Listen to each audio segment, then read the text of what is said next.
Well, hello there, and welcome to a brand new episode of the Confused Breakfast Podcast. Do you remember the pure joy of a trip to the video rental store as a kid? Yes. The excitement of walking down the aisles, browsing the names and the artwork, and finally picking out the movie you were going to take home with you. Of course. Sure, it's hard to beat the ease of the modern era and streaming platforms where you don't even have to leave your couch, but there was something truly special about making that trip and picking a movie out by hand simply based on a juvenile dick and balls joke on the movie poster. On this podcast, we revisit and dissect some of our favorite childhood movies from that magical era to see if they still move us the way they did as kids.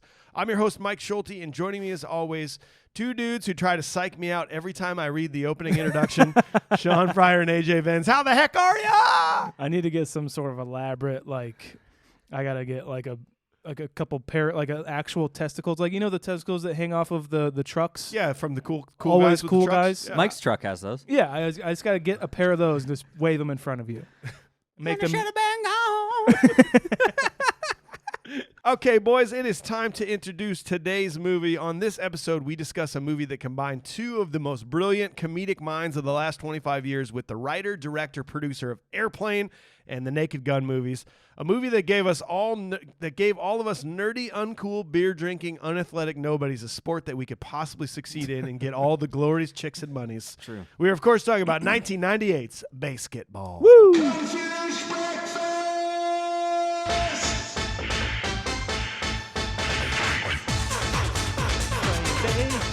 That laser's like the Spaceballs laser. The interesting thing just happened to me. I watched this last night, which was April 30th, and it was on Peacock. Okay. I went to watch it again this morning before I came over. It was not on Peacock because I think it switches over at the first of the month. So I was going to tell you a free place to watch it if you had Peacock. Not anymore. You got to pay for it. Got to pay for this as of the recording of this in early May. I paid my hard-earned $4 for BASEketball. Plus tax, bro. Was it really? Nah, probably. I don't look at my statements. Probably should, though. So in order to properly dissect and review this movie with a modern eye, we must first discuss it with pure nostalgia. AJ, tell us about the first time you saw this, what your experience was, and what your nostalgic rating is. This was like a early high school kind of watch for me when I really first saw it. I think at this point, I don't think I had seen stuff like Orgasmo and some of their other things that they had really been doing. Obviously, I knew they were like the South Park creators. Yeah. So obviously, you got to go watch because I'm in high school and I want to watch South Park things. Because I'm a male in high school. Yeah, because I'm a guy in high school. So I watched BASEketball, though. I remember very distinctly with some friends, and this just, I lost it at this movie, man. It was my brand of comedy, like I've been saying, is, you know, the Zucker brothers, the Naked Gun, you know, Mel Brooks style kind of stuff even. And like the Zuckers just have this idea and this brand of comedy that it can't almost be touched today anymore. And I don't even know if they can even do it anymore. We've kind of seen some of the late scary movies that happened that they also produce. So I don't think these movies can be made today. I don't think they can. And so this is just that brand of comedy that I thought was just hilarious, and you had to pay attention in order to get it, you know? So I think this is not quite as high as some other ones. I'm going to say an 8.1. Dang. Sean, what about you? Nostalgic rating? This is one of the movies my brother showed me just because he was hiding in high school. I was probably in middle school at the time or something like that. And he was like, you just got to watch this. And I probably snuck downstairs to watch it with his friends or something like that. And it's like a beer chugging, good time, sports, the South Park kind of humor and everything like that. I would probably think back then I was like, yeah, that was funny. It was ridiculous. There's some boobies in it and stuff. That's fun. There was boobies? Over the shirt kind of stuff. Over the shirt. Over the pants, HJ. Over the I'm probably 5. So this movie is, honestly. This is a film equivalent to an over the pants HJ. Yeah, that's your rating. That's his rating. Okay, yeah. Over the pants. So that's a 5. Okay. So Sean's a 5. I was a huge fan of South Park when it came out. I remember when that first season came out, and we would go back to school the next day and just be like, did you see that? It was so funny when it did that. I mean, it was crazy how good it was. So then obviously you then have to watch this when you start hearing about it. But I didn't connect as hard with this one right off the bat. It was like, okay, that's funny. But like I like more of the South Park stuff. Yeah. Like I like what they're doing there. So just for me, nostalgic rating, just a plain old 6, I think. And so this is a fun one for us. So you've been hearing about our executive producers. Josh Miller was our first to join the top tier of the Patreon there. OG. One of 3 lucky men who get to review with us. Because he's been here 3 months, he actually got to be the one to pick this movie. No debate, no nothing. He said, do BASEketball. Yep. So we're going to hear from Josh what his nostalgic rating was. He says, BASEketball. Yeah, okay. I've always loved slapstick comedies, Naked Gun, Airplane, anything by Mel Brooks. There you go. This was summer 98. South Park had been airing for almost a year when this came out and was a massive success. When I saw the first trailer, I knew I was going to go see it. I mean, I was going to see it anyway. Just like my Tommy Boy review, I was the core audience they were going for. Instead of a high school teenager with an immature sense of humor, I was a college student with an immature sense of humor, possibly even more so. I was not disappointed coming out of this movie. I laughed, and some more. This had juvenile humor, slapstick humor, hot chicks, stupid humor, Al Michaels, the Felon Girls, Jenny McCarthy. I mean, in 1998, what dude wasn't in love with Jenny McCarthy before she went crazy? I saw it with my girlfriend at the time. She did not find it as funny as I did. No. I didn't know why. I should have taken that as a sign, and it would have saved me a lot of trouble. Giving it a nostalgia score of 9.3. Wow. So, as a group, our nostalgic rating is 7.1. That ties us with... So that is going to put us nostalgic rating that is right below Santa Claus. And Wow. right above Ghostbusters is where we're putting this movie. Okay. Sometimes Santa the nostalgic Claus. rating, I mean, it's just sort of like it is what it is. It's its Yeah. own thing. We care about the post rating. That's It's its all we own care about. flowing river that keeps just Yes, flowing. right. Carves its way through. So Sometimes makes a canyon, sometimes just keeps flowing to a nice creek. sometimes it dries up. Just won't stop babbling either way. So next, it is time for us to learn all the pertinent, important details of this movie. Sean, what do you got? Produced by Robert Locash, Gil Netter, and David Zucker. Written by Jeff Wright, Lewis Friedman, Robert Locash, and David Zucker. Cinematography by Steve Mason, not the former Philadelphia Flyers goalie. Music by Ira Newborn. Edited by Jeffrey Weiner, or Weiner. Directed Come by on. David Zucker. Hasn't he done something before? I feel like you've said Wiener before. Well, Probably. Yeah, he's back. Whatever. When Trey Parker and Matt Stone agreed to this movie, they were under the assumption that South Park would be canceled. When that wasn't the case, the duo were working on this film during the day and South Park at night. They got little to no sleep. It was just like kind of David Spade and Chris Farley on Tommy Boy, where they were doing double duty back and forth, and they just were working hours and hours and hours with like maybe 2 hours of sleep. Well, Sean, listen to this. I just wanted to know what was going on in their lives at that point because I had read that as well. So South Park started in 96 and went on. Orgasmo 97, BASEketball 98, Bigger, Longer, Uncut, South Park movie 99. Like, I don't think those guys slept for at least 4 to 5 years. I don't think they do still, because Are they the hardest working dudes in Hollywood? how they make South Park is fucking insane. Insane. If you watch that, like the documentaries around the making of it and what they put themselves through, essentially is wild. It started back. This is when it started. Yeah. Their work ethic, apparently. Yeah. So the film was conceived by David Zucker when in real life the creator made up the game with his friends in his driveway. So that was basically a true story is how that happens in the movie. David Zucker and his buddies, I assume all the other writers, did this for real. Chris Farley turned down the role of Coop. When Parker and Stone came on board, they rewrote some scenes to suit their sensibilities. Most of the ad-lib parts the duo came up with made it into the final cut.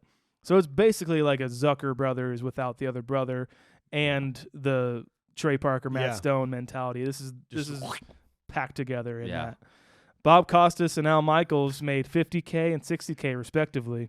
Michaels originally agreed to $15K, but when he learned Costas was making $50K, Michaels demanded more money. See, that's what in our last episode, John Hurt should have done. Yeah, exactly. Yeah, Don't do the scene in Yeah. Spaceballs. Ask for more money. Exactly. On a budget of $23 million, the film grossed $7 million overall. That is all I have. Well, AJ, before we dive into the scene by scene, you're going to do some research for us. Talk about the critical ratings and reviews. What do you got on this one? I'm here for it. You're here for it. We're all here for it. The Tomato Meter! Gross. Gross. We will never. Are we going to get out of the splat zone Nope, here, ever boys? since we started this soundbite, Man, it's we been need a splat good zone. movie. We on this. know. We need something. This is a 41% splat on the Gross. tomato meter. That's 41%. That's pretty low. That is a tie. Funny enough, the critics think it's a tie with Tommy Boy. Oh, is that right? Wow. Tommy Boy was also 41. Okay. Well, No I'll way. Dis- What do the Disagree on critics? both. What do the critics know? They don't know nothing because the audience thinks otherwise at 74%. 74. That's right. And IMDb is sitting at a big ol' 6.5. Surprisingly, that's pretty low on our list. We kept track of everything we've done here, and 6.5 is a tie with Home Alone and Santa Claus. Okay. Slightly above Red Dawn at a 6.3. A tie with Home Alone? The fans believe that Home Alone and Santa Claus are the exact same movie as BASEketball. Wow. Okay. What's going on, man? What's going on, man? IMDb is my Bible. No, I feel sorry for you. Might as well be IMJC. Jesus Christ. Ooh. Yeah, that's bad. Bob Graham at the San Francisco Chronicle gave this a 50 out of 100. He went on to say, the sports spoof BASEketball is not half bad. It's about 3/4 bad. Actually, what's left offers some goof off fun. The biggest kick in this R-rated down and dirty escapade is the willingness of some pretty big names, Bob Costas, Al Michaels, Ernest Borgnine, Robert Vaughn, and Robert Stack among them, to make an absolute fools of themselves in small parts. Yep. The comedy sets up some very big targets: the commercialization of sports, crass franchise owners, sentimental idolatry of players, exploitation of foreign workers by superstar merchandisers, and then lobs tiny spitballs at them. It's too bad. There could have been some well-placed digging satire here. What we have instead is a comic minefield with occasional explosions of laughter and a lot of empty space in between. Okay. A couple other ones. The San Francisco Examiner gave this a 12 out of 100. They just said crude, stupid, and unfunny. They didn't like their portrayal in the movie. Yeah, I guess not. What an examination. Of I know, right? Oh, cool. Roger Ebert said from the Chicago Sun-Times, old Raji, Loved it. 38 out of 100. You bet he did. He said, starts promisingly as an attack on modern commercialized sports and then turns into just one more wheezy assembly line story about slacker dudes versus rich old guys. All right, I get that. Okay. So let's hear a 5 out of 10. Oh, yeah. Okay. 5 out of 10. Funny. Said Jeb Smith in 2018. Although this is a semi-funny movie. Well, wait a second. He just said it was funny, not semi-funny. Okay, fine. All right. It's not all that great. There will be parts where you laugh, but overall, it's just not all there. Feels more like a spin-off of a Dumb and Dumber than anything. Okay. Well, Dumb and Dumber than anything. Yeah. Punctuation, man. Anyways. I'm going to let you guys take a pick on this one. I wanted to do something kind of fun here. You're going to get a 4 out of 10, review here, but you're going to choose whether you want it from 2021 or from 2000. You guys get to pick. Sean. Ooh. Go for it. Let's go 2000. Yeah. Yeah. Okay. Let's hear what those nerds were saying back then. Yeah. Well, G.B. Heron in 2000, he said, in making Airplane and Naked Gun, the Zuckers brought a fresh, novel approach to comedy that fits the times well. These movies skewered the status quo with a full frontal assault on popular culture. Their brand of potty humor hadn't been seen before, and it was a great guilty pleasure to watch. Baseball tries to plow through the same old ground, but turns up nothing new and original. It's all been done before, and done much better. It's amazing the Zuckers could not see this. There's a few laughs, and there's only a few. Damn. So there's that. Now that we've heard funny, Yeah. let's hear one last one here. This is a 1 out of 10. Awful, stupid waste of time, says Paeo 44319. 9 out of 10. Unfunny, stupid, nonsensical waste. How this got even an average rating of 6.5 is beyond me. The idea of the game of basketball was fairly good. Then it plummeted. I thought South Park was supposed to be a smart animated comedy. The government should consider censoring this movie.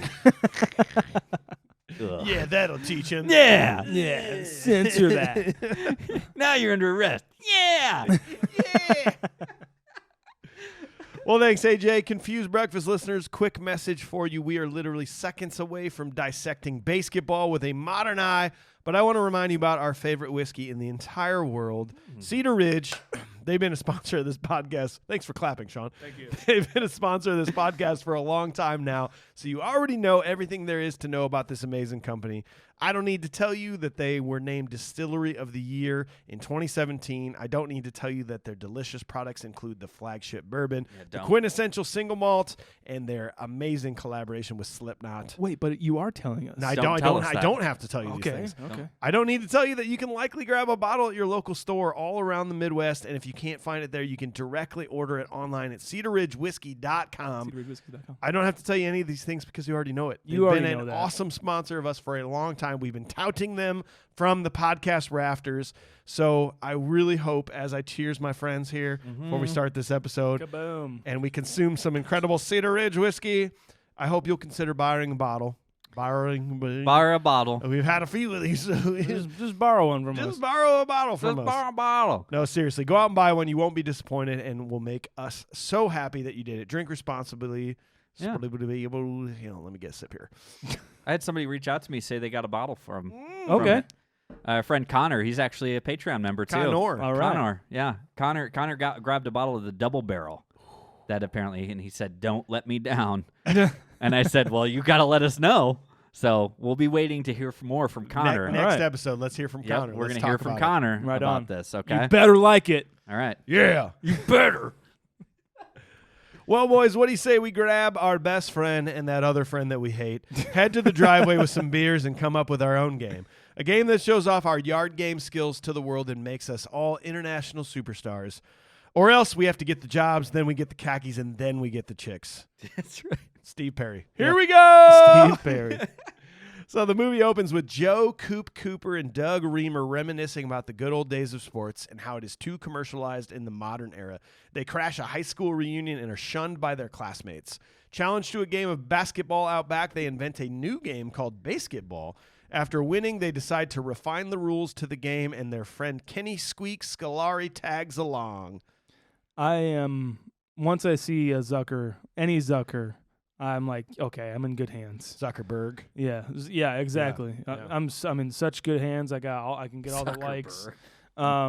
No, like their movies are trusted Yeah. and tested and approved by Yeah. the FDA, I believe. I And believe that's There's true. a label. it like Airplane, Naked Guns. They are amazing, and I forever love them, and I love that brand of comedy. And so I was so excited to see that I was in good hands, but and then this happened. And then this, Well, see, I really like this intro. I do too. Because It's like fun. you get this Wish.com Morgan Freeman narrating this Yeah. this story right after the kids.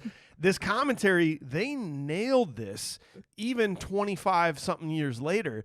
The talking about celebrations and all the advertising, like hockey's now starting to get advertising on jerseys and Right. helmets. Yeah. In Europe, all the soccer teams have advertising on them. The stadium names, the XFL, the lockouts that have all happened since this movie came out. yeah. I think they really, and some of the cool things I'm talking about, the Minnesota Lakers moved to LA. Yeah, where there are no lakes. And that's true. And the New Orleans Jazz moved to Utah, where they don't like love music, or they're not allowed to listen to The music. Texas Oilers moved to Tennessee, where there is no oil. The LA Raiders moved to Oakland and back again, and nobody seemed to care. Nobody seemed to notice. I really like that commentary, because Yeah. this is still an important thing that It was is. important back then. That's even crazier now. Yeah. And of course the maxi pad blimp. Yeah, with of the course. string hanging. I mean, from that it. is that's like, pretty cool. Some reviewers like there needs to be some satire in there. I'm like, that is on the nose satire. Yeah. Like it is a true thing. Yeah. And they're making fun of it. That's satire. It Yes. is. You know.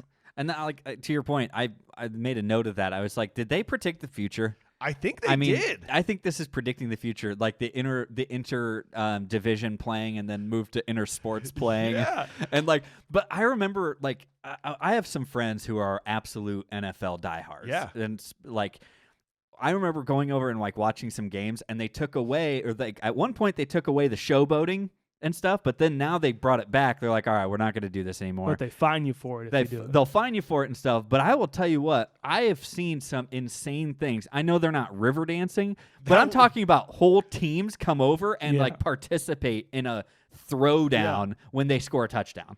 So a game lasts like 4 or 5 hours. Yeah. On televised anyway, with like commercial breaks, mostly commercial breaks, and then like 30 minutes of game. Yeah. And then you get that inside the game, and you're like, okay, they scored, okay. And especially if it's not your team, you're like, it rubs you in the face. But like if it is your team, he's like, okay, let's go to the next play, so we can continue the game. Please let me watch the game. That's all I'm like. It's just like it, like especially football nowadays. It's just like they kick off and then they go to a half-hour commercial. Yeah. And they come back and they do one play and they go to another half-hour commercial. And you cannot, I don't understand why, you're speaking blasphemy right now to like so many people. I understand. And I don't understand why people can't see that. And they're like, no, it's the greatest sport in the world. It's like, Have you ever watched a hockey game? Yeah. Like, I don't know why America does not love hockey more. It's the perfect sport for America. Yeah, it is. I don't know. It's fast paced. It's interesting, and I don't know. I don't know why either. Yeah, whatever. But hey, that river dancing sequence was very. It was really good. Like, and they look like real football players. Like just go Cowboys, man. Fuck yeah, pretty awesome, man.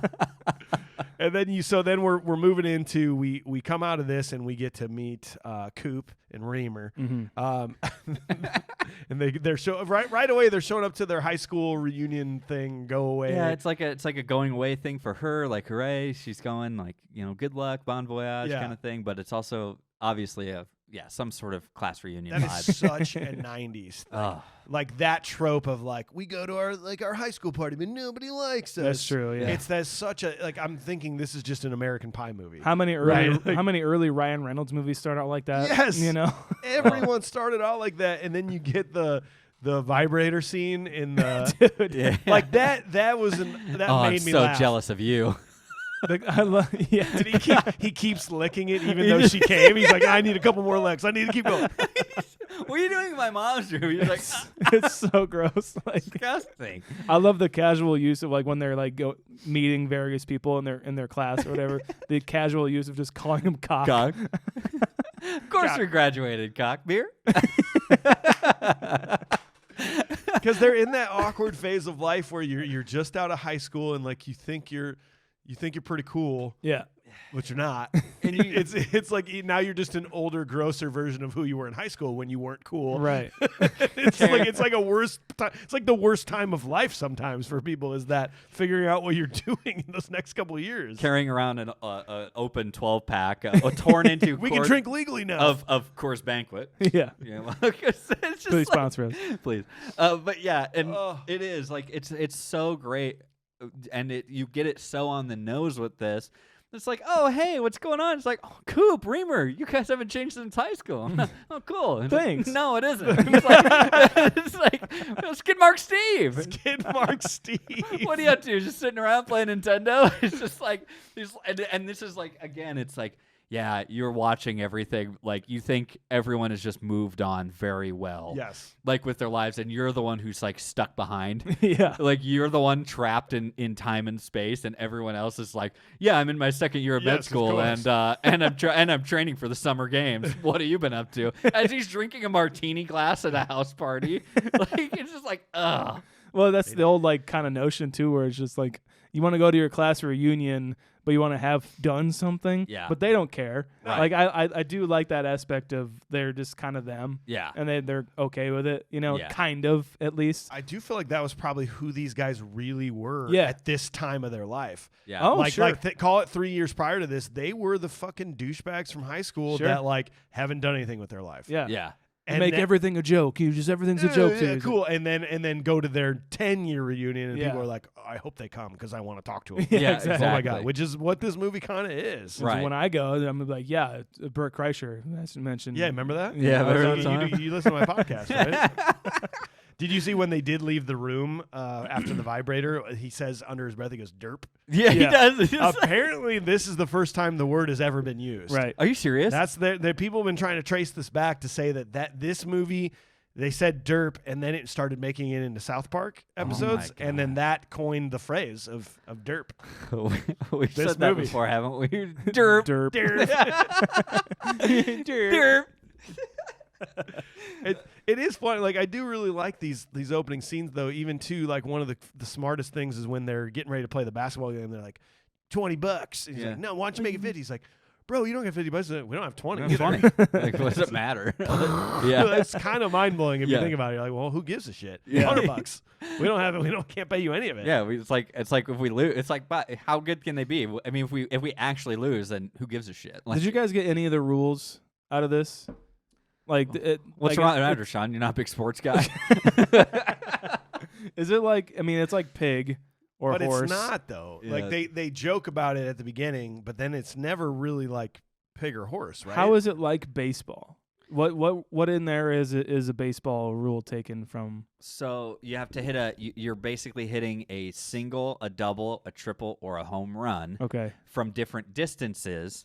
And so you go around and you take turns shooting, but if you miss a shot, you're out. So you're trying to put your guys on base by hitting singles, doubles, or triples. So I see. home The run. equivalent of making a basket is getting a hit. It's getting a hit. And then towards the end, they start having the bases. They're running the Right, bases right. and stuff like that. And, like I watched it like 3 times, and I'm still like, oh man, I don't know. But it took me like a year to learn how to play hockey. Okay. You know? Well. Why is it overside? Offside. Why is it offside? I still don't even know. Wait, was icing because he shot ice into the guy's eyes? I or- don't understand. That's what I used to think it was.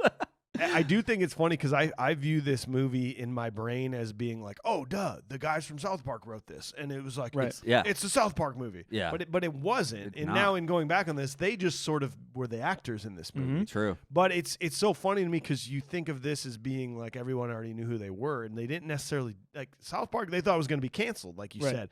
But so it's funny for me to hear their voices coming Yeah. through in this movie. Like, Exactly. we'll get through it. Like all I hear is Randy Marsh, Dude, Oh my same. God. and I know. he's my favorite voice of the TV show. And And it's so basically just is it Matt? so no Trey. Trey Parker, okay. does Randy Marsh, and then He's the Matt blonde. Matt does some of the kids. So at times you'll hear his voice. Yeah. Like, you'll hear Kyle coming out a little bit Yeah. when Matt's speaking. It's true. You catch a lot of little things. One of my favorite ones is right in the beginning Yeah. when it's like they're talking about Brittany Kaiser's like, no, this is Brittany Kaiser's party. And I really want to fuck her. And he's just like, and then they go in, they finally see Brittany, and Trey's just like, hi, Brittany. Hey, Brittany. And then same with Matt Stone, where he's just like, dude. Yeah. You know, like that kind of a thing. It's very much, they just, if you took that up like 2 octaves, Yeah. you've got Kyle. Yeah. So, yeah, it's hilarious, man. It's cool because I really do think these two dudes are just brilliant comedic minds. They've Yeah. proven it. They've Oh, proven God, their yeah. ability over the last 25 years, and it's I don't think of them necessarily as actors, but they do a good job. They're Yeah. funny guys. You put them on screen, they're gonna make me laugh, and they did for the most part in these opening scenes. I was Yeah. laughing at them. Oh, Mhm. 100%. Especially his even- shitty haircut. Dude, I hate it. I can't stand I always it. thought that's just what he looked like I in did real too. life, but apparently that was just for this movie, I guess, That Coop's haircut? Yeah, Coop. Okay. It's just because it's really bad. It's really silly, isn't it? even before all this, too. Cannibal the Musical Yeah. by them is such a fucking cool like horror cannibal musical thing. It's a really fun movie and ridiculous like their comedy is. You know. Yeah. Again, I just like the idea that they never stop thinking like high school kids, like essentially children to a degree. Yeah. That they think that everyone around them is like a cock, you know, they're you know, or they think that since they won the game, they should have gotten the chicks, you know, like things like that make it really funny to me. And then they walk out of it like, it's no more messing around, man. We gotta really tighten up. Tomorrow we're setting this up. It's like first we get jobs, then we get the khakis, then we get the chicks. And that's one of my favorite lines. And then the next scene is they're just playing basketball. Yeah. Yes. They're just elaborating on their game. Well, it was a good move apparently because the world wanted it. Did anyone figure out what was with the Steve Perry and the Journey stuff? Like, No. was that just an inside joke for them? Has to be just an inside joke I to the didn't South Park understand guys. it. It was Steve Perry just a psych out that he used. He just Yeah. Yes, Said but Steve why Perry? is it? Yeah, like why? Yes, so they Steve Perry. they say Steve Perry many times for psych outs, and they even sing like a Journey song Yeah. at some point. Was it during the? So I don't know if they're just maybe they have this inside joke hatred for Journey, and that's the joke is like fuck Journey. Yeah, I don't know. I couldn't figure it out. There's something to think about, I guess. that's all it is. And again, they're just like, yeah, our rent's three months behind, and our gas is about shut off, and then Squeak shows up to shut off the gas, and they just will never let him live anything down in his life. No, it's just people don't forget. Dude, you work for the gas company now? Dude, weak. Who? Okay, there's 3 of us at this table. Who is Squeak? Who is Coop? And who is? Did we really want to take this there? Come on now. We're all right. I'm Squeak. I know that I'm Squeak. So, though? I know that Why? I'm Squeak. Just because you're the least sportsy? Least sportsy. I never make the You're TikToks. not the shortest. You mean I see what you're saying. You mean in terms of our podcast. Yeah, exactly. You're just there. Yeah. I'm just kind of all right.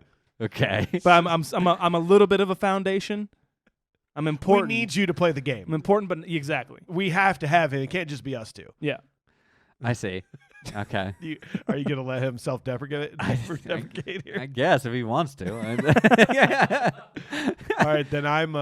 If you're Squeak, am I Coop? Are you Coop? I think. Am I Coop? Because it's sort of like my thing. Yeah. But do I let success get to my head like Reamer does? Oh, see, okay. Because I can be that way. I can be like, dude, #1 podcast in the world. Am bro. I? Yeah. I'm going to buy a Corvette. That's a good point. Maybe I'm Reamer. I don't know. Am I trying to just get chicks all the time? You know? Am I just trying to? I mean, that is kind of your personality. Yeah, makes sense. Always looking for chicks. Just always. I've been meaning to talk to you about that too. Scamming for pool honeys all the time. I don't know. Maybe I'm Reamer. Okay. Yeah. Okay. Yeah. All right. There you go. Names. That's very sad. Squeak. I hate that you guys agreed to that, but let's do we're the next. We're not happy with this. No one's actually happy with anything we just did. Dude. I just set it all up. Self-deprecating. What do you think about Squeak, the actor that plays Squeak? I think he's good. I think like that kind of punching bag is fun to have in a movie. You know, there's those like slapstick comedies. There was always that guy who gets like literally tossed around. Yes. You know, I like that aspect, and I do think his performance is good and convincing. I guess it seems like he's just like open to it. Yeah, he's just like whatever. I'm this short guy. Like fuck yeah. Go ahead and throw me in a movie and make fun of me. I don't care. Mm-hmm. His name's Dion Bashar, I believe is what it is. But he must be friends with these guys because I think he's in Orgasmo. Yep. He's but I think he is actually a really great actor. Like, I think he's a really good actor for getting thrown into, like, this situation. And, like, he's able to really roll with the punches and actually try to take some very serious tones. And, like, again, his delivery, I think, is really on point. When he's going through and he's like, oh, man, I can't believe they fired you for not shutting off her gas. And then just, like, he's going through, well, at least they want me on the team. It's just like, well, you are a piece of shit. He's like, I am not a piece of shit. Yeah, but you are a little bitch. He's like, I'm not a little bitch. He's like, I swear, God, I swear, if you guys rip on me 13 or 14 more times, I'm out of here. I use that on a daily basis. And I forgot that it was from this movie. Dude. I forgot that that's where that came from, but I fucking love that line. Such a great I swear, if you guys make fun of me like 13 or 14 more times, I'm out of here. I'm out of here. So sincere. It's like, oh man, it's awesome. Just roll out to like a good bed, like a bed. It's like, yeah, a really sweet bed. But that's Jenkins' bed. Your bed's over here. And then again, the dog box. It's all about the delivery. And you have Matt Stone, who's just like, yeah, it's like this is your bed. Nope, that's it. But if you watch like Reamer and Coop, like they're back and forth, he's always sometimes in the middle. And he's like literally, he's like reacting, or he's being literally tossed around, or like having something done to him. But like his reactions are really good too, and I think it's a testament to his performance. I agree. Yeah, 100%. All right, so the sport becomes very popular in the neighborhood over the next 6 months. Businessman Ted Denslow meets Coop and Reamer and proposes the creation of the National BASEketball League. 5 years later, the NBL is in full swing with teams, fans, stadiums, and a major championship, the Denslow Cup. Coop and Reamer's team is called the Milwaukee Bears. They lose the championship game when Denslow dies from choking on a hot dog. Wait, Ted Denslow, the billionaire? Yes. That's it. It's like, okay. Ska band, the backbone of any 90s comedy. Oh, yeah. I think if there's any, I think if there's any trend that is so ultimately 90s that will never come back, it's ska music. Ska. I can wait for the day. Well, do you really think so? Because like new wave has completely been coming back into popular True. culture from the 80s. So the next step is like that 90s ska and grunge and stuff like that. Like I don't think ska will ever be cool. You know what? I will take ska over pop punk. Ooh, wow. Okay, wait. You would rather listen to, you have two bands that you can go see. Okay. You can go see Taking Back Sunday That band. or the Mighty Mighty Boss Tones. Mighty Mighty Boss Tones. Fall Out Boy, Mighty Boss Tones. Blink Taking Back Sunday. 182. Mighty Boss Mighty Mighty Tones. Boss Tones. Wow. Or this band in the movie, Real Big Fish. Real Big Fish. Real Big Fish or Taking Back Sunday. My Chemical Romance. Oh God, Real Big Fish. Yeah, I was gonna say, yeah. Really big I was fish. trying to think of okay. Well, they're not pop punk. That's fine. No, No, I never can't mind. Thank God we don't have any friends that have an emo tribute band. I know. Like pop tribute band. This is our show, okay? Sean says this is my nightmare.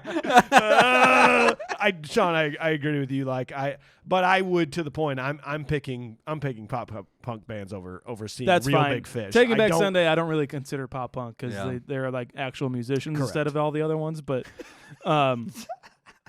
you know, If there's a trumpet in your band, I don't want to see it. if you define something as a horn section, I don't want that. If you have a guy that just like skanks on stage, yeah, skanks. I don't want to see you. He's like one of the lead vocals up front, and all he does is have like a tambourine and does backups. Like, Yeah. I don't want. Oh, Josh, doing scat. wears pork pie hats.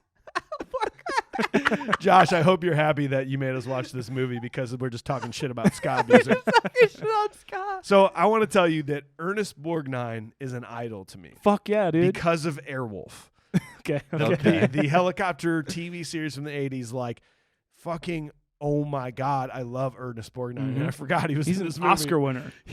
And he fully commits to this. Oh yeah. role. Oh yeah. 100%. It is so awesome to see. I love Ernest Borgnine is like, you want him to be your grandpa. Yeah, he's Cabby from Escape from New York. Yes. He's in The Devil's Reign, a 70s like satanic movie. It's fucking amazing. There's like a meme of him out there doing like the devil horns with like a hood up. It's amazing. He's so good. His range is ridiculous. He is. He's not really typecast in anything he does. Yeah.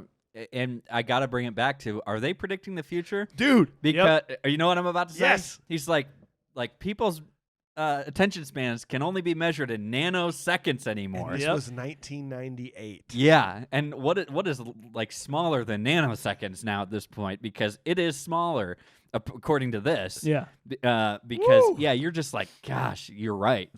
There's nobody pays attention to anything anymore for longer than a few like minutes. Denslow was predicting the future, man. 100%, dude. Yeah. Yeah. Ernest Borgnine will do that.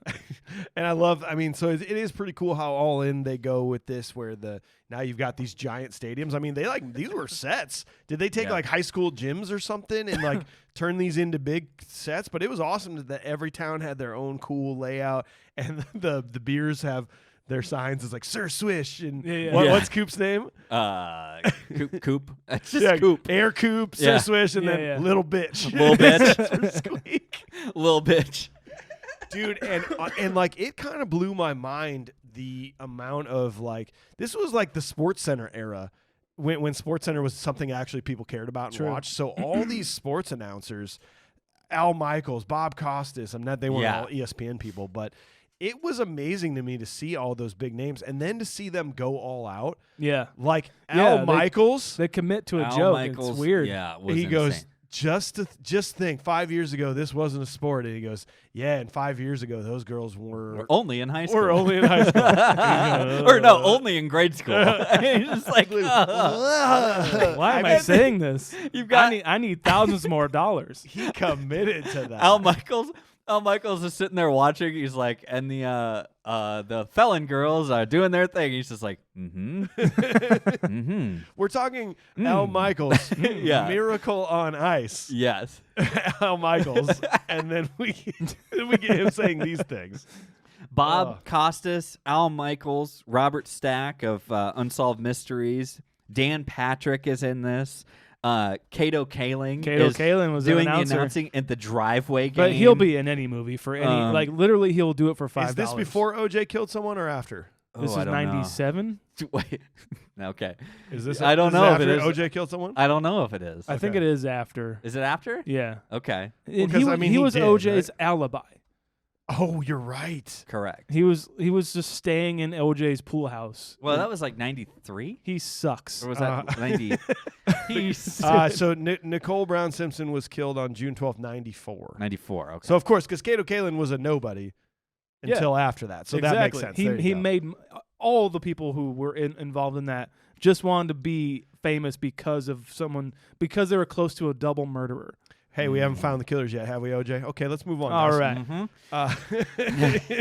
Sorry, can I had trouble with the punchable face on this one again. I agree. But I think I'm going to bring one up. I think there's an Oh, are you ready obvious for one it? for me, but I'll let you. I think I have Kick two this options. off. Let's see what's going on here. Yeah. Okay. If we were on a train to go punch a face, I'm on board. Chuga. That's what I'm talking about. I was gonna go Baxter Kane, Okay, that was my obvious. but I think the bald guy in the Felons with the stupid little chin goatee. Yes. I think he's my most punchable face. I'm going with that because I think Kane is the best actor in this entire movie. Correct. He is punchable in his role, but that's because Very. he's good at the acting. He is. I don't know why. Like he is the most Zucker performer in this movie. Yeah. Dirk Jansen, that's his name. It's Jansen. Okay. That's Yeah. his name in the movie. Yeah, that's his name in the movie. Yeah, he's got that stupid little where your little itty bitty chin beard that comes off like a half inch. It's like your soul patch slid down on your chin. Yeah, it sucks. Yeah. I hate so that. that's my punchable face, I think. It is the worst thing because it's his post game interview is the worst. I think the best part of the game is when I psyched out Coop. No doubt about it. Yep, He's just yep, like, yeah. he's like, I you wanna didn't punch psych him. me out. It's like, yeah, if anybody should get the psych out, it should be Denslow. Yeah. Dude, weak. It is funny. I think this should be in all professional sports, though, that the losing team has to wear losers gear. Yeah. Did you notice that? Oh yeah. I think your That's dog farted. Oh, 100%. Yeah, I think your dog farted. That is a good one. Wow, we got a dog in here. He just farted. We'll let the dog You go get on. out of here. But like, come on, you're making millions of dollars. Like, you should have to stand around and make interviews wearing a loser's hat. That's funny. Yeah, I think that's I think you great. should have to. I Like think that's funny. instead of making winners gear for everyone, or and then you have to ship it off to Yeah. wherever. Yeah. You should make losers and winners, and it's just Of like both teams. Double yeah. the merch. Yeah, And now you're doubling the clothes you're sending to like a third world country. If Just- my correct. team Yeah. lost the big game, I'd probably buy a loser I merch. probably would too. I know. That's just money in your pocket. I know. Think about that. Think about how many people would actually do that. All right, fine. It's just funny. It's funny. There would be the people who are like, I'm not wearing any loser gear. Why are you wearing that? You And stupid idiot. then you're just adding more controversy, and what does more controversy do? Gets it in There you people's go. mouths more. There you go. Telling you. Okay. I think we're on to Let's say something, guys. something controversial so we can get our numbers up. Mike, you say something.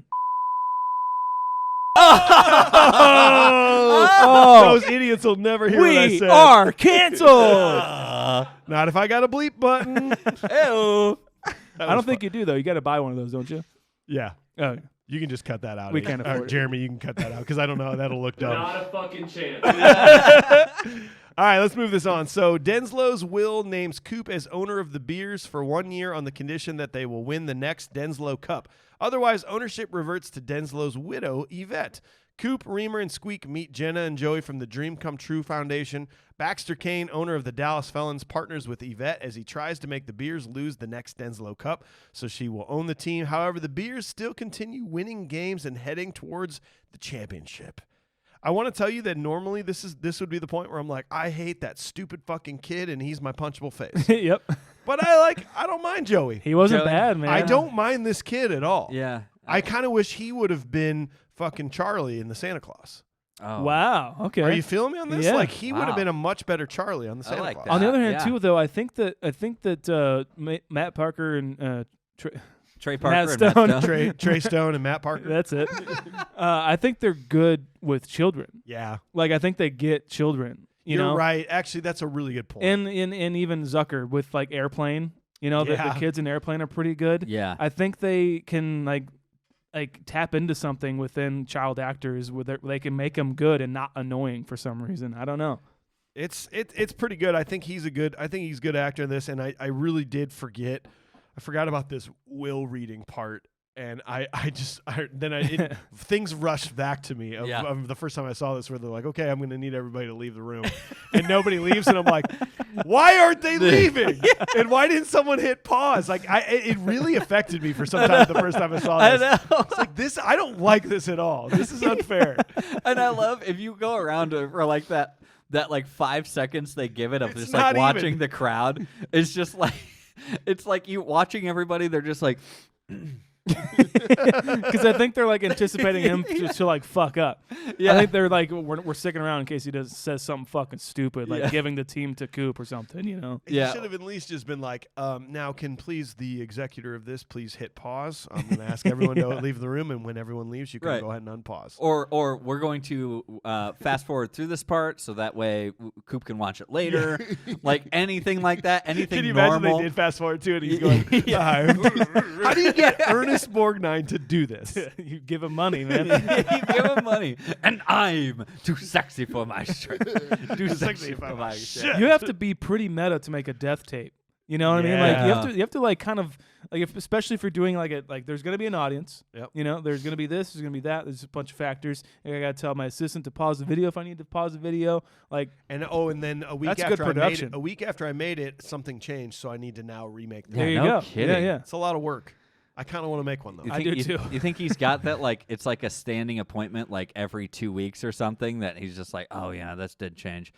Yeah, I need to go back in. Can we redo my video? And it's VHS, so you can't just like You gotta do the didn't whole save thing. the whole thing all over The again. Adobe Premiere files Right. is just saved on your computer. Yeah, you can't piece it together or cut pieces out or anything. It Mine doesn't will work just that be way. like, okay, and now play Dead Flowers. Everyone's gonna cry for 2.5 minutes, and then after this, we're playing Amazing Grace bagpipes. Earth, Wind, and Fire. September. Let's go.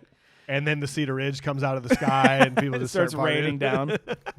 I gotta say another thing during this sequence is the absolute audacity. It's for some reason I didn't process it. We got you. Did I say it? That Baxter Kane goes into this will reading and tries to like talk the ex-wife Yeah. into a money scheme. So good. And you're just like, what the hell is No, going on? he I knew- never. She said, she goes, of the 3 months of my life that I gave him. Yeah, I gave him the best 3 3 months of my He life. He knew exactly what was going on. Yeah, I know, but at the same time, like even then, she's still kind of like, you know, she still looks a little broken up, and she's like, he says the line like, "Oh, he's like, can't imagine what you had against making money. Hopefully, that's not something that's sexually transmitted." She goes, "Ugh." She's like, "What the hell are you talking about?" You're just like, "Oh man, this is really rough." Sexually transmitted. I love the whole bit between them where it's like I'm gonna come over and Lay some carpet. lay some carpet. You know what I Cut mean. literally to her laying fucking carpet. Is this good, Mr. Baxter? Yeah. Those corners are tricky. I really like Jenny McCarthy in this movie. She's good. Because she was like really at the height of her fandom, and many a young men were like, fucking Yeah. Jenny McCarthy, cool. But even at the end, after she gets done doing the carpet, she's like, we're gonna buff some floors or something. Yeah. And she goes, oh fuck it, I can't do this shit. fuck it, I And she can't do runs that. away. That made me laugh. I did like that. The overdub of Zucker movies is insane. Like Yeah. that's definitely something that you're just like, okay, that was like an overdub You they didn't threw say in that. there. Like all those types of things are very apparent, but you completely let them slide all the time Oh yeah, in these man. movies. So they get back to playing, and like a thing I really like Squeak. I like Squeak's physical comedy Yeah. in a way because they like win a game, and he does this weird like thrusting dance, and it looks so weird to me because he's just this little like 5 foot tall guy going. Yeah. They didn't teach him the happy dance. Doing the happy dance, doing that. Yeah. This whole montage of where they like get really good. They got the team again. It's some of the funnier stuff. It's also some of the stuff. Yeah. I mean, there's like the San Francisco ferries and the Australian for vagina. Vagina. And they show a butt. And even in that scene where Coop's bending over and a guy walks behind him and he goes, Yeah, that's one of my favorite things. come on, let's get back in the game here. He's like, come on, James. We know that was fair. Yeah, we know that was a fair fight. Come on, let's keep it going. But they don't pull punches on anyone. They stereotype like every city in the Texas team. Yeah. Where they're like, and you know what we always say, 1, 2, 3, fuck the Mexicans, and they'll go, what? Yeah. Like that. Like, They all look at each other whoa. anyway. Yeah, I don't understand that. I mean, I get know. why did they feel weird saying that, but they said it. It's like, okay, this is weird. It's I love that they stereotyped everyone. I don't know. I like that. That's a South Park thing. Yeah, they've been great at that. They're not just going to do like once. They're just going to go. We're going to hit. They're going to do We're gonna hit everything. everyone. The what was it? The New York or whoever in the New Jersey informants. And he's like, oh, we're gonna psych these guys out. Yeah, let's go. Yeah. Like, hey, Coop, your mother's a terrible cook. And it's just That got him. it's just like, come on, like. What is the Miami? I don't even know what the Miami team was, but they were all they all had like pagers and like Oh and yeah, the the DEA Miami guy, dealers. the Miami dealers. He stands with his back to him with the DEA jacket. exactly. Oh shit! Oh no, it's fat light plus section out of Marlon Brando's ass. Like that was the one that like grossed me out the That most. got me too, man. And he still goes in. Yeah, he still goes. He's like, oh man, I thought it was a 6 psycho. He's like, yeah. It's like disgusting. That would be the like hardest part of that game is to come up with psych outs. Yeah. To be honest, you can't like, reuse them. yeah, exactly. Like you have to come up. Like it's like you have to be a master at improv Right. to like even do that. Yeah. Like or like you plan them before you go into the game. Like you watch the tapes Yeah. of people playing, Yeah. and like you kind of get to What know works the on players. Yeah, like if they had a bad contract or something like that, like that'd be hard. That's a good point actually. Think about like how they do a lot of game analysis, like coaches do and players do, and it's like, see, these kind of jokes, they don't work on Big Rig. They don't work on him. This is the kind of stuff you got to go for. Otherwise, this guy's a brick wall. So unless you go in, and like that's the kind of stuff they have to analyze. It would be. It's like all pro sports. Like goalies spend so much time in the NHL learning where players like to shoot, what certain players like to do. It's like that certain player hates when you say stuff about his mom. Yeah. Exactly. It really gets to him if you eat foil in front of him. That's one of the best ones. That was awful. I was watching with my girlfriend. She had to turn away. Like, oh god, That's so funny. They take little Joey out. They go out drinking. dude. This is where I'm like, you could not make this movie today. No. You could not. You can't make movies like parody movies or like goofy satire movies like this at all today. And it sucks. These are like some of my favorite comedies. Come on, man. Like, what's one thing if you could have it? Just one thing. Chelsea Clinton. It's a pretty tall order, dude. Better luck with Bill. I like the way he says it. He goes, Chelsea Clinton? I just like the way he says it. You have a better shot at Bill. It's so then he gets a night out in the town. They go out, they go drink, and then they go to the game and they suck at the game. That was one of the refs at that game was Joey Diaz. Joey Yeah. Diaz. Yeah. He was that's one of the right. refs in the game. Like shit, dude. There's so many people in Oh, you this. fucking cocksucker. And then they go to the hospital, and that's when he was like, I think that's the point when he was laying down and they tried to revive him and stuff. Yeah. That scene was so over the top to me. It was. They sort of take time to do these like satire scenes and like these ridiculous scenes. That's to me is like more of a Trey Parker, Matt Stone kind of bit instead of a Zucker thing, because that's more of like a ridiculous It like just fart keeps joke going, kind too. of thing. Yeah. It's not like as smart as maybe the Zucker brothers could have made it. Yeah. That was the first scene in this movie where I was like, I'm just kind of bored with this. Same here. I'm just sort of bored. Like, this is going on forever. Yeah. Oh, right now this is happening. And I mean, there were some funny moments in it. I loved, supposedly, right before all that started, they were improvising I'm giving her all she's got, Captain. And Yeah. Coop goes, Oh, I love you. I love it. So. Always have. 'Cause I say that all the fucking time. Yeah. But they are apparently improvising that, and like he steps in the bedpans, and you're like, okay. Yeah, it's like, okay. Some of the physical aspect was funny when he pulls the sheet and the old guy goes flying. That was great, man. That was pretty funny. That was really pretty good. funny. But I feel like that's a Zucker thing. Yeah. Like this whole scene is like Actually, you're right. it's like that would be on Airplane, because it's kind of like a throwaway background thing. Yeah, exactly. That's the secret of Zucker humor, I believe, is not acknowledging the joke. Yeah. In a way, you don't give time to acknowledge the Yeah. joke in a way. Exactly. You know? Yeah, they would like Matt Stone, and Trey Parker would cut to close up of him in the bedpans at his feet. Yeah. Zuckers wouldn't do that. They would just like, oh, a guy goes flying. We'll do it in a wide shot. Yeah, exactly. But that's one of my favorite parts of Coop, I think, is the Dude, he does it all the He time. does it the entire movie. And Yeah. I don't know if that's probably some sort of a weird inside joke. And I think Randy Marsh does that all the time in South Park. But Stan does it a lot too. yeah, that's so funny to me. Yeah. I don't know why. Dersh. No, Jenna, come on. No, Jenna.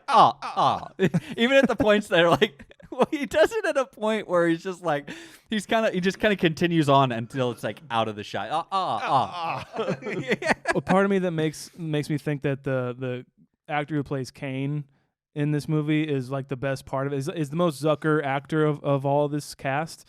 Is his like involvement when he's trying to make Coop or Reamer understand something. Yeah. Like he's taking Reamer through like the whole thing, and like Reamer's going down the escalator. I love that scene. That was so he's good. still listening. He's going, oh. Yeah. So No, Reamer, get back up here. He's trying to explain to him like he's trying to blackmail him and shit like that, and he's just like, God, fuck. So he just can't. He gives him a headache. Did I fart? Did I just fart? He's just, who's Ty Cobb? He's just, he's like, is that really Kareem Abdul-Jabbar? He's like, yep. When I see something I want, I take it. And he's just like punching a clock and But like, hey, what I don't understand, that was not Siegfried and Roy though. no. So like, what the fuck? Why go through the hassle of getting actual Kareem Abdul-Jabbar? Yeah. But then not getting Siegfried and Roy? I think just pounding in the joke Yeah. is funnier. Like I don't think Put someone else in there that would agree to do it. Yeah, maybe. Yeah, point. I don't know. Or maybe they just didn't Budget, show I up don't know. last minute. Yeah. They're like, no, fuck that. We're not going there. I just got mauled by a tiger. Sorry. Yeah, I exactly. can't make it there.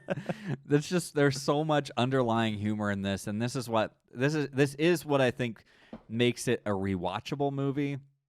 Is all the comedic timing, the jokes, like the glossed over, throwaways that happen constantly throughout a movie like this. Even like when we talked about Spaceballs, there's a lot of that, and I think that's what helps at least add to some rewatchability for this movie going into it. The story is a little like, okay, it's just a vehicle so we can make jokes. Exactly. You know what I mean? Yeah. That's all it is. The love story, the kids in the story, the tropiness of they're kind of getting at ends, and the billionaire, and he's trying to make more money, and it's like, and then it's kind of causing a rift between the friends, and it's like, okay, but in between this all, you get some great comedy. Yeah. So. Well, because of Kane's interference, a rift begins to develop between Reamer and Coop. Later, Kane cuts the funding to Jenna's foundation in an attempt to get Coop and Reamer to adopt a clothing line. After the semifinals, Kane informs Coop and Reamer that the clothing line's been produced through child labor in Calcutta. If the public finds out, the team and Jenna's foundation will be ruined. Kane blackmails Coop and Reamer into losing or forfeiting the Denslow Cup game, or he will inform the public. Jenna learns about the scandal and breaks up with Coop as Coop and Reamer blame each other for the controversy. This has the dude scene. There's a scene where Coop and Reamer say dude 21 times. Dude. Dude. They have an entire conversation. And this is dude. The total amount of dudes in this movie, including that scene, is 98. Damn. 98 dudes. I think I've said at some point, like, there's 2 drinking games that I know of for sure, and there's the super bad saying fuck, and then there is BASEketball when they say dude. Damn. Take a drink every time they say dude. It'll work. There Trust you go. me. Take a drink every time we say Like Fart. like or fart Or butt. or butt.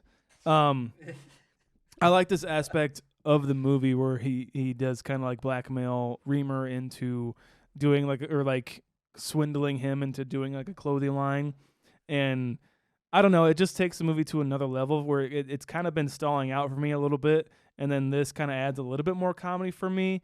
And just the aspect of him like doing like the whole Wayne's World thing where he's like, I just don't understand why people would be corporate shills, you know. Yeah. It's that kind of aspect for it. It is. It's kind of fun to watch, but this movie does make Coop to be a bad guy at the first time, and then Reamer to be a bad guy the second time, and they both kind of get their, are attained to their ways after that. And I think that's really cool. They both have like a sort of comeuppance each. They don't have a joint comeuppance where you would think that would be more, I guess, suitable for a film. You know? Yeah. I think that their disagreement on like the on the clothing line is a very funny thing, and at the same time, it also made me wonder, like, okay, I know. But why is Reamer making so much money if all the proceeds are going to this charity? And like, why is he becoming rich? And like, exactly. It's just over the top, and like, I don't know. And it's for me, that's very funny when he's at just peak, awesome, I'm just living king of the world kind of mindset, and he's got like the light up jersey, Dennis Rodman hair at one point. And he has other people run the bases for him. Yeah, that was. I do like when he hits that throw and he goes, and then he just sits down. He looks cool. Like he actually looks like a really cool dude. Oh, he's my entertainment lawyer. He's helping me with my movie career, my movie contracts. Oh yeah, so now you're just such a big shot movie star. Who would want that? Yeah. I do. To Sean's point about the game, the rules of the game, I still don't understand why there was more than 3 players on the team. Yeah, because why is there a backups? full team? But they never Right. ever play. They never need The 'em. announcer even says To make a joke of it. he goes coming up to start the next inning. The same 3 people that were in the last inning. Same thing people in the last inning. So that's a weird thing to me. Maybe that was some weird inside joke It of probably that they is. just never got to. yeah, it's again, why are they sitting there? There's no reason for Who are it. these other guys? Yeah, there's no point to it at all. I do got a prop. Okay. Ooh, here's a prop. This is hard. This might be the biggest prop that we ever. I don't know what I'm going to do with it. I know. But I want the Milwaukee Beers, like it's on top of their arena, it says the Beers Garden. Yeah. And The it's that, puking it's guy? that neon and the guy goes, glop, glop. I want that neon You want the sign. sound effect too? Yes. Oh, yeah. Okay. It'll come with the speaker, and it'll just be on top of my house or something. I don't know. I want it. Okay, Yeah, That's my okay. prop. Fair enough. Oh man, Tough one, huh? I want Lazy Boy. dude, I was just Oh, flat or full? Full. Like the Reggie Jackson at the end goes, here, you need to take this? Yeah, no, see that's the thing. I want it to be a full Lazy Boy. Okay. So Well, then you could take the, what's the one that Joey gives him? What's it made out of? a Barca Lounger. Barca Lounger. man, I don't want to. I don't want the Barca Lounger. We can come back to you. Did you have to give a I got prop? it. I got it. Kareem Victoria Abdul-Jabbar. You- Yeah, we said that at the same time. or the Thai combat that's already been on fire. Oh, cool. That's Yeah. a good one. Well, Kareem Abdul-Jabbar is an object in this movie. yeah, so I'm Technically, taking it. Comes in a case. Yeah. He punches in, punches out. I like it. How about or what about the hitch that Jenny McCarthy sucks all the chrome off? That was weird. That was weird, but You need me to get the chrome off of this one too? You want me to start on It's this so one? funny. That is so good. so Victoria Silvstedt. Silvstedt, Playmate of the Silvstedt. Year. Hello. Playmate of the Year. That was a weird moment for me because so she's in this movie in 1998 in a First hot time you tub. got a boner. Well, Yeah. Not the first. Okay. Definitely not the last. All right. She was in a hot tub in a movie in 1998 here in Yes. this movie. Do you know what other movie she was in a hot tub in?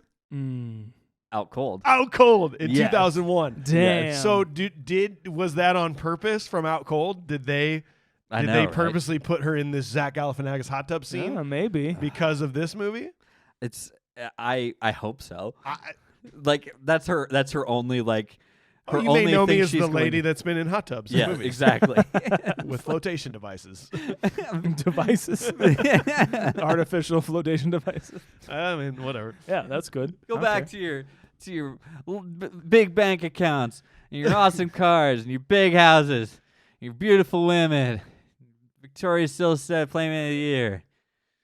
Fuck. Doesn't even before that, I think he does his Mr. Garrison voice, like on the court too. Yeah. At certain Yeah. points, Yes. some of those South Park characters come out, and there's Mr. Garrison comes out at some Yep. point here. Cartman obviously comes out later Yeah. in the Later. movie. I did read right at the end of the scene, right when their friendship kind of comes apart, right before what you just said. There, Yeah. that's when they're standing naked with the big old dick, the dick prosthetics. Which I dick jokes will never get old. I love funny. when the dicks are flopping around, but Dude, when he turns around. And then he just That's what I think Kane is the best actor in this movie. He's like, and then, especially when he leaves, like just leaves the scene. He's like,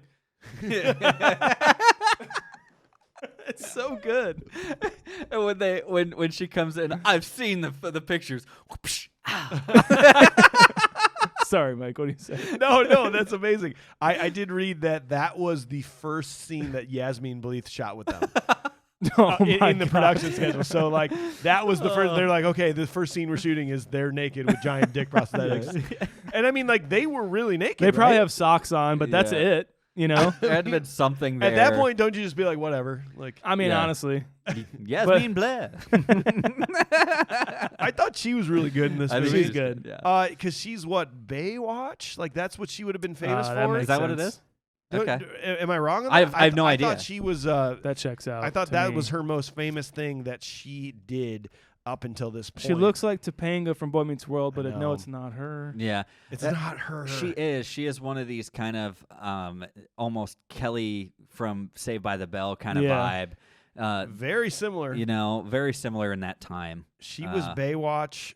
Actually, so she was only in Baywatch in 1993. She did 72 episodes in 93. Jeez. I don't think that's possible, right? No. Are they just saying that it started coming out in 93 That and she has did to be 72 it, right? episodes? I mean, Jeez. maybe. So she probably would have been just off of that at Okay. that point. And yeah, I mean, I thought she's like the perfect kind of girl next door love interest sort of a Definitely. thing. Like she plays that really well. Yeah. Yeah. It's like, you know, boy meets girl, forgets about basketball altogether. And then he like misses the kiss. He's like, goes home, does some push-ups, jerks off in the sleeve of his favorite jacket. What was that? What was that? What? It's a great scene. All right, so let's get to the final scene here. So Coop goes to Calcutta, aiming to resolve the situation by replacing the child workers with adults. Making it back to the championship game just as it begins, Coop and Reamer still argue with each other, and the Beers are losing. Having had enough of Coop and Reamer's feuding, Squeak gives the stadium an impassioned improvised speech. Motivated, Coop, Reamer reconcile their differences, and they win the Denslow Cup. Did you guys notice one of the psych outs I think Coop does is like you want to see a scary face and it does like the snake thing. I was like totally Beetlejuice. Is that what that Beetlejuice? was? It had to be. Yeah. I think so. I mean, there couldn't. It's like the same over the shoulder shot, and it's like almost the same puppet they used in Beetlejuice. It has to be. And you see Matt Stone's reaction or Reamer's reaction. He's like, dude. He's like, oh my God. That was hideous. He's like, what the hell is going on? I totally forgot to mention like the themed nights that they have.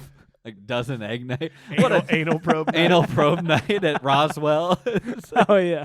It just it's just like making free fun. range chicken night. It's just like And to hear Al Michaels and Bob Costas say those things is like Jesus. that's the thing. Like I think that is as much of the comedy in this is to see these like absolutely important people in straight face, straight facing paid these by jokes. ABC. You know. Just constantly, it's like the biggest shot of Coop's life. He's like, he goes on and he makes this shot. The Beers win for the first time the Denslow Cup, and then Al Michaels just be like, or he misses. It's just like, Why would you say that? yeah, like why talk about it? What's his name from Unsolved Mystery though? Robert Stack. Robert Stack when he goes to Calcutta is I So think some good. of the most Dude, brilliant. they shit. literally got Robert Stack to say fucking and bitch. Yeah. And like and get water dumped on his face. Yeah. It's amazing. But man, let me tell you, even in this context of it being a ridiculous comedy, once that music comes it on, makes me scared. I have chills. I know. It's fucking creepy every time. It's like scenario number 1. He's hanging by his fucking neck in his fucking closet. that nosy bitch up the street. It's like, according to a neighbor, like Joan, whatever her name is. yeah, and yeah. he says he's like, who lives close by, who didn't want to be identified. He had already said her name. who asked not to be identified. Did you notice too in the background all the people were playing solitaire Yeah. on their computers? Oh yeah. And behind them, and one guy was playing Myst. Do you remember that computer Yes, game Myst? yes. One guy was playing Myst. Dude, it's such a funny thing. And then you have Yasmin Bleeth, who says, I suggest you go and look where the worst exploitation of children that exists on Earth. It's like, scenario number 2, Coop went to Disneyland. I didn't think about Oh that. man, took him down. And he like kind of thinks about it for a second. I didn't think about that. Oh my god. It's really great. And But then he was in an airplane, so Yeah. he knows Yeah. Zucker. He's like, yeah, I'll come along and do I my think thing. Robert Stack's a cool dude, probably. man. I bet. Another Was, Oscar man. nominated. Yeah. Yeah. it's just- Before that, though, that's when Coop is driving in his little Yeah. bug. That song, I love that. My favorite part about South Park is the songs. yeah. Dude, I have to disagree. I mean, Oh, like, no, I love like it. the movie itself, like South Park the movie. If it wasn't such a musical, Right. I would love it way more. Like I think they overindulge in that so much, and it's like the Okay, part I don't like about it. But this, like, if let it's me like rephrase it. if it's like a song, I like when they make up songs like those. Like, yes, America. Yeah, like that. Yeah. That song that he's listening to is Yeah. hilarious. Yeah, I Life's agree. spinning out of control. Seems the whole world is out to get you. Look out for that truck on your left. There's a truck switching lanes. There's trick the lanes up at head. It's like, Because the best part is that's him singing. yeah, Yeah. He's like bouncing to his own song. He's just like, your girlfriend thinks you suck. He's like, look out ahead, there's a truck changing lanes. He's just, the sweats on your dick aren't gonna go away unless you start using topical cream every day. It's just, I fucking love it. It's classic. By the way, I realize it's like a regurgitated shot, and I don't know why I care to notice, but they use like the same radio shot, like Yeah, a shot they of the do. radio. Remember that's when in you used to his take car? you had to take your faceplate off of your car? That's what that was. Yeah, and it's like they use that shot right there for his car, and then when they're getting drove there by like Dale Earnhardt, it's the same tape deck. And I'm just like, why is this the thing? It's so lazy. I don't Fucking know. Dale Earnhardt's in Let's this just movie. put Dale Earnhardt in here. Okay, sounds good. Is there any way you can go any faster? It's like, can I go any faster? And you're just like, Dale Earnhardt, the Intimidator. All right. He puts his helmet on. He died like 3 years after that. Yeah, I it had think. to be soon. He was pretty much the peak of his career at Yeah. that point. Wow. That makes sense. Yeah. Damn. Ugh. There's one really cool thing I found when researching this. I think it needs to be talked about. David Roher of the Harvard Sports Analysis Collective in 2011 analyzed this movie. He tried to figure out their shooting percentages based on the scenes that we saw in the movie. Okay. So Coop, based on what he saw in this movie, Coop batted .778 and posted an on-base percentage of 2.72. So what that means is if your offense was only made up of Coops, of 9 Coops, you would score 86 runs a game. Jeez. Wow. And then he went on to look at Coop's psych out ability, which is almost equally as impressive. Coop held opponents to just 2 singles in 15 at-bats where they showed him psyching people out, which means it was a .129 batting average for the opponent. So a team made up of all Coops on offense and defense would win games by an average of 86 runs. Based on that run differential, you would expect the team to go 162-0. In fact, they would only lose once in about 179 million games. Oh my God. Based on sports map numbers. Dude, that makes that's sense for the intense, dude. inventors of the game. Right. You know? But hey, they were struggling in a lot of these games. So I know. who knows what was the going on, hell? man? I thought that was really That's funny. amazing. That is a funny stat. I do like when Coop is gone to like Calcutta and everything, and he finds the shop wherever, And then it's like it goes back talking about how Coop's like reformed this thing, and he's just like, they've got great benefits and like, you know, like full dental and a great wage and all this stuff, and then you have Robert Stack again just saying like, boy, what I wouldn't give. It's like, we sure are happy that Coop has come back around. Such an upstanding citizen exists in this world again. Boy, if I were a woman, I'd sure love to be his girlfriend. It's just like wrapping my legs around him, cuddling in the spoon position, staring into each other's eyes for our morning coffee. It's like, yep, thank you. What if you were the extra that got to throw a water in Robert Stack's face? I was thinking about that too. I'm like, should Someone did that. Do I have to do this? Probably multiple times. Yeah, I know. Oh, we got to do that again. Wipe his face off. We got to try that one more time. Oh man. And then the drama note, the classic soap opera thing where it's like, Coop's back. All right. And he looks over at Ring. Oh yeah. Dun, dun, dun. There's just too many little jokes in here, man. I know, that can't. It's impossible to touch on all of them. But I mean, it's why this movie is rewatchable. It is not for the story for me, you know. And like even these dramatic moments where we get to squeak in the pineapple, you know. Yeah. And like he's having this, it's like, how am I supposed to take you seriously with this like like kind of a wonderful speech you're giving, but then you're It's a really nice speech. in a pineapple. And that's it. And they quote Titanic as they dive into the Yeah. water. Hold your breath and don't forget to hang on. Their whole makeout scene was improvised. Wow. Did they really? Yeah. Oh They're like, my oh, God. let's just do this. Yeah. And Couple nobody of- yelled cut. They just went. Jesus. I mean, could you guys do that if you were on camera? If You we were two? being paid and it was like Okay, for $1 million comedy, each for comedy. Could you guys 100%. do that exact makeout? I don't scene? care. I'm sure it's fine. I'm Yeah. comfortable, man. I mean, I am too. I'm picturing it in my head right now, and it just Why are you picturing that in your head? I'm looking at both of you going. How often do you do that? Is my This is question. the first time.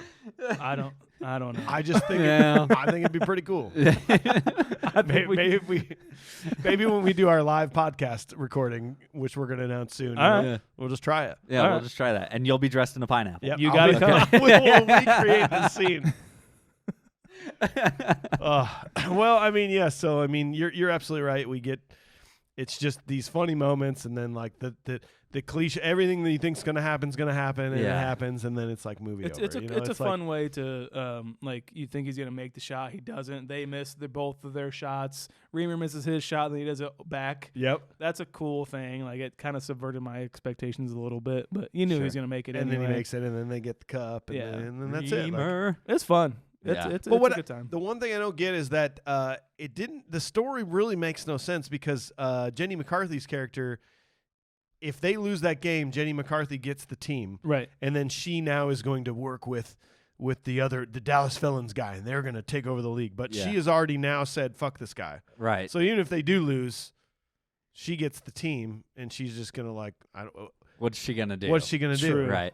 It's I don't true. know. You just put it so much on the audience watching to just be like, you feel good about this, right? Cool. Everybody feels better now, though, good right? now. Okay. Good. We're not saying it makes sense, but you feel good? Okay, good. It's a whole Spaceballs moment where like, you got that? Yeah, yeah, exactly. It really is. It just insists that like, no, you get it. Don't worry about it. Don't Yeah. overthink it. It's fine. Yeah. We're gonna have a fun ending to this, and that's it. Everyone's gonna go home. It's fine. We're gonna Yep. play more ska at the credits. Oh, Yeah. cool. And again, Real cool. That one of those was a Smash Mouth song, by the way. Oh, yeah. Why Yeah. can't we be friends? Yes. Smash Mouth. Yep. Just let you know.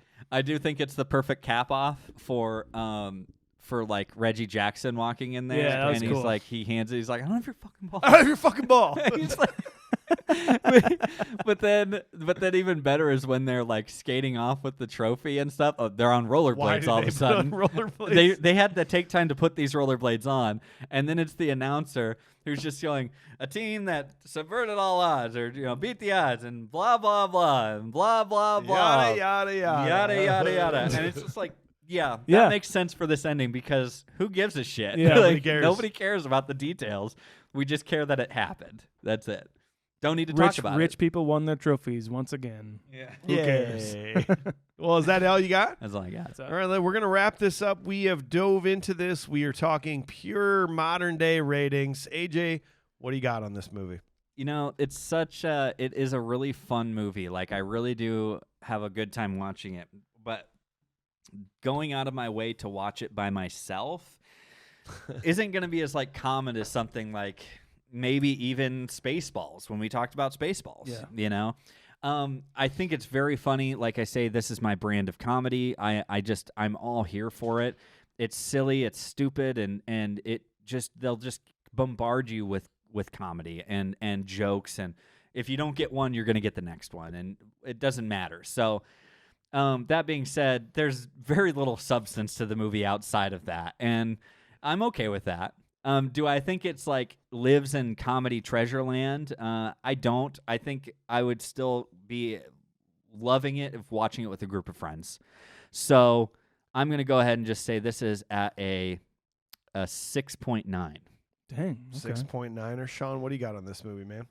Yeah, I agreed on all points with AJ. It's I probably would never seek this out by myself, but if people were like, let's get a group together and watch BASEketball, I'd be like, that'd be fun. That sounds like a good time. Zucker Brothers, I'm down with that. I think all the acting is good as far as, you know, what you can get out of a parody sort of spoof movie. There are some jokes where I'm just like, okay, it's just dick and balls, and that, there's a time and place for that, and that can be funny. But I'm usually more interested in like the slapstick kind of, you know, whipping a fucking blanket and a guy goes flying. Like, that's great to me. So it has its moments, and then it sort of doesn't have its moments. I think it's a little bit too long for me. But I'm gonna say I'm a 5.3. 5.3 for the Shawner. I agree with you guys, man. It's just too long of a movie. There are so many jokes, and maybe I haven't seen this in a long time. So maybe if I were to then now watch this like once a year for the next couple of years, maybe it will be better for me. Because I probably did miss out on some things. But I did read that these two dudes were given rights to produce a prequel to Dumb and Dumber, which was never actually completed. And that to me, like, all of a sudden, it's like, okay, that's more what I would want you guys to do. Yeah, I see. And then this is just, I almost rather it would have been their movie, like my brain thought it was, instead of just this weird mashup of, okay, it's you guys and it's also Zuckers, and we're all kind of pushing and pulling, and just it felt weird to me. Yeah. And I did feel pretty bored with it. Great, funny. I liked us talking about it more than I liked watching the movie. Sure. Definitely. If that makes sense. So I'm like a 4.9. 4.9. It's just an eh. So the executive producer, Josh Miller, who it was his choice for us to do this movie, here's what he said for Critical Review. To be totally honest, I didn't need to rewatch this movie as it's probably my most rewatched movie of all time. Okay. If you ask me how many times I've watched it, couldn't tell you. More than 100 is certainly right. This was one of the first DVDs I purchased. I already owned the VHS. It was this and The Big Lebowski from Future Shop. Did you guys have Future Shop in Iowa? Didn't No, know. I don't think we did. Looking back on it, for me, this movie just got better and better, more quotable each time. I still don't know how they got Al Michaels, Bob Costas, and I can only guess Kareem because this is David Zucker and he did Airplane. At the time, you just naturally thought that this was the South Park guys, and originally I was disappointed that there was less South Park connection. You got one Garrison and one Cartman line. Yep. Yeah. It was crazy to find out that they only signed on to do it because they were certain South Park would have been canceled. Hashtag cancel South Park. I could go on and on about this movie. My cousin and I can basically quote the entirety of the movie. I put my trust in you guys to pick up the best parts. By that, I mean the whole thing. Stripping away all the nostalgia and watching with a critical eye, it just got better. I'm on a deserted island and I can only have one thing. It's this on repeat. Wow. Unless that one item could be a satellite, and then it's 50-50. A deserted island sounds pretty good right now. There are lots of great movies out there, none that have entertained me like this one has for 24 years now. Perfect 10. Wow. Our man Josh. And this is his right. This is his movie. He has chosen this. Hey, man, I love that. Dude, and again, we talk about this a lot. That makes almost us like it more. Absolutely. Yeah, That's absolutely you does. love this. That's I'm your like, okay. favorite movie. That's very interesting. I love that. So, as a group with Josh involved, we are a 6.77. All right. Which is going to take us to just above Speed, just below Rad. Okay. Of all the movies we've done, that is our post rating. I mean, hey, I think I'm Speed- good with that. Speed for me was like a 10 or some Yeah. shit. It was pretty So see? fucking high. Yeah. Again, we are compiling the final Gospel Word of the Lord list on Yep. ratings of movies, so that's where it falls. This is for now. Lord Movie's word. Yeah. That's it. Lord movie. Well, we hope you enjoyed it. Thanks again, Josh Miller. We appreciate your Thanks, support, buddy. man. We'll see you again in 3 months. You bet. Thanks for being here, everybody else. Tune in next Wednesday for another great episode. Next week, we're going to dive deep into Top Gun Yeah. in honor of the brand new one coming out. We're even going to go see Maverick together, and You we are going to bet. drop a bonus episode Yep. with like the most detailed review you've ever heard, other than like fucking awesome.